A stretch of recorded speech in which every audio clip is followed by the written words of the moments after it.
Welcome to Biswa's Growth Academy. Educating kids for tomorrow's world. Let's begin. বাচ্চারা, আজ আমরা জানব পরিবেশ ও জীবজগতের পারস্পরিক নির্ভরতা সম্পর্কে। গাছপালা, প্রাণী আর মানুষ আমরা সবাই কিভাবে একে অপরের ওপর নির্ভর করে বেঁচে আছি। রোহন ভাবছে, এই যে আমরা ভাত, ডাল, তরকারি খাই, এসব আসে কোথা থেকে?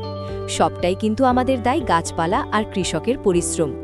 শুধু মানুষ নয়, কাঠবিড়ালি থেকে শুরু করে সব প্রাণী খাবারের জন্য গাছের ওপর নির্ভরশীল।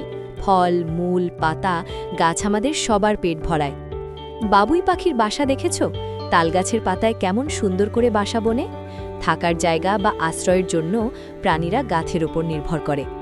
গরু ঘাস খায়, আর তার গোবর, সেটা আবার গুবরে পোকার খাবার। এভাবেই পরিবেশের বর্জ্য পদার্থগুলো রিসাইকেল হয়ে আবার মাটিতে ফিরে যায়। মৌমাছিরা ফুল থেকে মধু সংগ্রহ করে, আর বিনিময়ে ওরা ফুলের পরাগ মিলনে সাহায্য করে।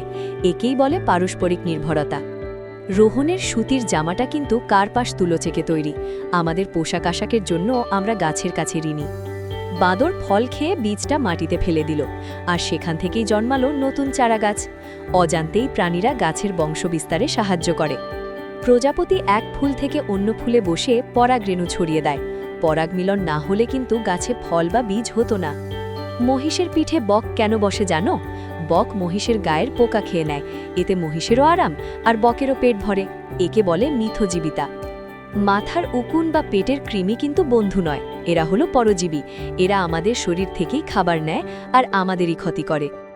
রেশম মথ বা গুটি পোকা থেকেই আমরা দামি সিল্ক বা রেশম পাই। পোকারাও আমাদের কত কাজে লাগে দেখেছ? সাগরের নিচেও বন্ধুত্ব আছে। ক্লাউনফিশ আর সি অ্যানিমন একে অপরকে শত্রুর হাত থেকে বাঁচায় আর খাবার ভাগ করে নেয়।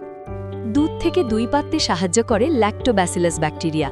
সব ব্যাকটেরিয়া কিন্তু খারাপ নয়, কিছু আমাদের বন্ধুও বটে।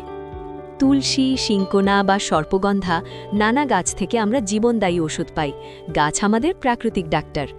ভিডিওটি ভালো লাগলে লাইক করো, আর ক্লাস 6-এর সব নোটস পেতে এখনই যাও biswas.com-এ। সাবস্ক্রাইব করতে ভুলো না।